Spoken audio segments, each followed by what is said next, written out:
within his first 100 days. Well, already 45 days in, classrooms have yet to fully open, and some students at the University of Central Florida say campus closure may be politically motivated. Do you think Biden's reversal of his promise to reopen schools in the first 100 days is fueled by the support that he has from professors? Yeah. If that's the case, then it would make sense. Probably. I mean, like, if you're getting support from a certain group of people, you kind of want to meet their needs.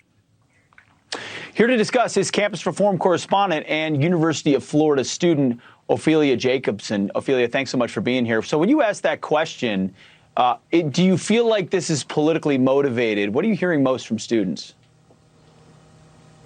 Well, first and foremost, students want to return to the classroom. They recognize that they do better academically in person and in the classroom. And so when they see that professors, are donating heavily to the Biden campaign, FEC data has shown, and the Leadership Institute's campus reform has analyzed this data, that professors have a tendency to donate overwhelmingly more to Democratic candidates. For example, at the University of Pennsylvania, 97.6% of their employees donated to Democratic candidates this past election cycle. So absolutely, it's a political move, and these students recognize it. It's not just based on science. Biden is trying to please his supporters, and for that reason, he's not really giving a plan to reopen schools.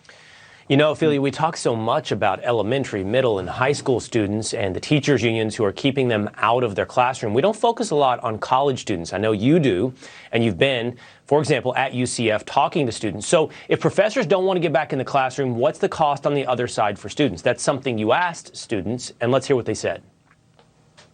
Do you think at all that the professors are letting their self-interest or political gain get in the way of, their students' well-being? There's a lot of professors that are just not obsessed, but really into Biden's campaign and what he stands for, and I feel like that is more important to them than students' well-being and health. Quite possibly. Who's taking it? Yeah. I think so.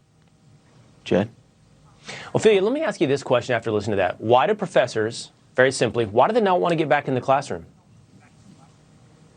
Well, professors, first of all, have every right to protest for whether or not they want to be in person, but you have to remember that the classroom consists of professors and students. So these professors also need to think about what their students want. Keep in mind, these students are paying thousands of dollars in tuition and in additional fees. And this tuition and additional fees are essentially paying for the salaries of the professors. So these professors need to realize that what their students need and what their students want should matter to them. And what their students want is to be inside of the classroom. Again, when I talked to these students, they said that they focus better in the classroom. I was interviewing one of the students, and he was actually on Zoom during his class during one of the interviews. So again, these students focus better in the classroom, and professors really need to start listening to their students and what they want. Yeah, OPHELIE, we've spoken to a lot of parents this year, but it's so important to hear from the students themselves. And Will's right. We often focus on the younger kids, but these college kids are missing out on the whole college experience. And you're right. There is a huge detriment to them not being face-to-face with teachers in the classroom in terms of their academics as well. Thank you for being here and bringing this to us. Thank you. Thank you so much for having me on. Of course.